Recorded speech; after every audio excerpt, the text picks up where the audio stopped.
What's going on, everybody? Here, and I am just in disbelief right now. Disbelief. This is UFC 270, Francis Ngannou versus Ciryl Gane. The review. Francis Ngannou is victorious. He is your undisputed champion. He is still champion. Shout out to Dewey Cooper, Coach Dewey Cooper, best coach around, coached him to victory, and I am in disbelief. This is one of the craziest fights I've ever seen. No, Francis didn't knock anybody out. No, Ciryl Gane didn't outclass anybody. It was just the evolution of the heavyweight MMA fighter, of what it truly is. And again, I'm in disbelief right now. I was shocked watching this fight. Again, usually we're shocked because heavyweights, you expect crazy knockout, especially with Francis. With Ciryl Gane, he just outclasses everybody. This one was not that. You saw Ciryl getting in a groove the first one, maybe two rounds, and then Francis gets a little groove too, hits him with a few shots, nothing real flush. And the thing that stood out was Francis, his adversity that he had to overtake, and the evolution of his strength game. Yes, his strength game. No, Francis isn't this jiu-jitsu specialist. He's not a wrestler, but he just used his fucking strength, which was insane. Gane is just this, perfect heavyweight that you want. But what Francis showed you right now is fuck jiu-jitsu, fuck wrestling, fuck all of that stuff. If you're stronger, you're going to be better. This dude got out of a crazy Kimura where I thought Ngannou was going to break Ngannou's arm, and then he got out of this heel hook that was insane. He reversed Gane from the top. I thought in the fifth round, I'm like, oh, Francis might be fucked. He was on his back. This dude was so strong. He used his strength to reverse him. No technique. He reversed him.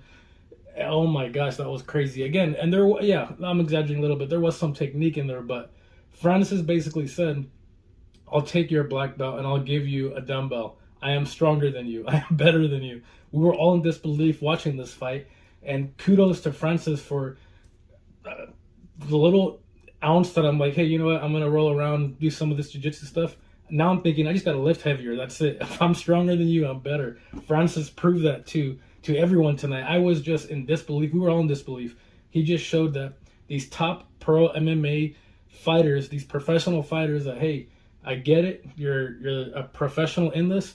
I'm stronger than you. I will overtake you, and I will beat you and conquer you. That's what Francis did. It was a humongous victory. This is the most impressive victory impressive performance I've ever seen with Francis, just because of the adversity he had to overtake. And he ran all 5 rounds. He took Gane down several times, slammed him down, and just showed, I'm stronger than you, bro. I'm going to keep you down. I might not know what to do on top, but I'm going to keep you down. I'm going to do what I can. I'm going to try a quote-unquote Kimura. I'm going to try a quote-unquote heel hook. I'm going to try a quote-unquote arm triangle. I'm going to try a quote-unquote everything. And again, not knowing exactly what to do on top, but it keeps him down. It keeps taking him down. Those are all adding up. Those are earning points.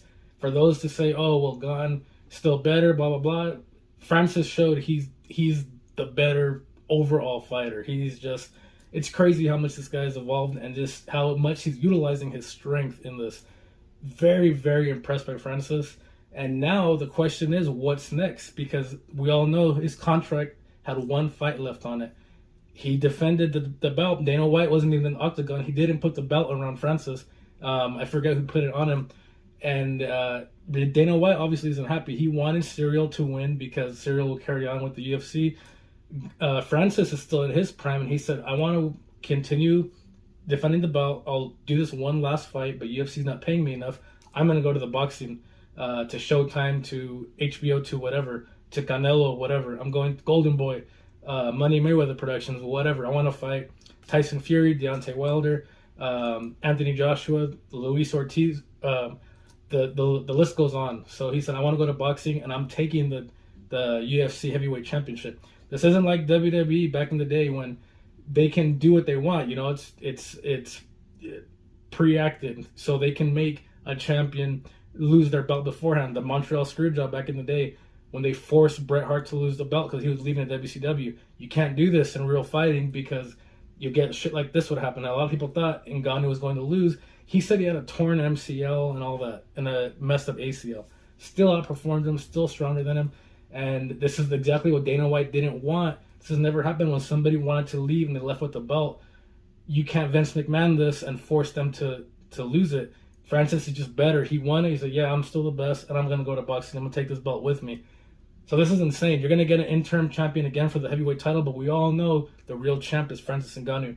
Congrats to him, the best in the world. We are all super impressed. And again, if you're thinking about training jiu-jitsu, Muay Thai, wrestling, just lift weights. If you're stronger, you're better. That's it. This is the hair. Congrats, Francis Ngannou. Coach Dewey Cooper, phenomenal. This is the hair.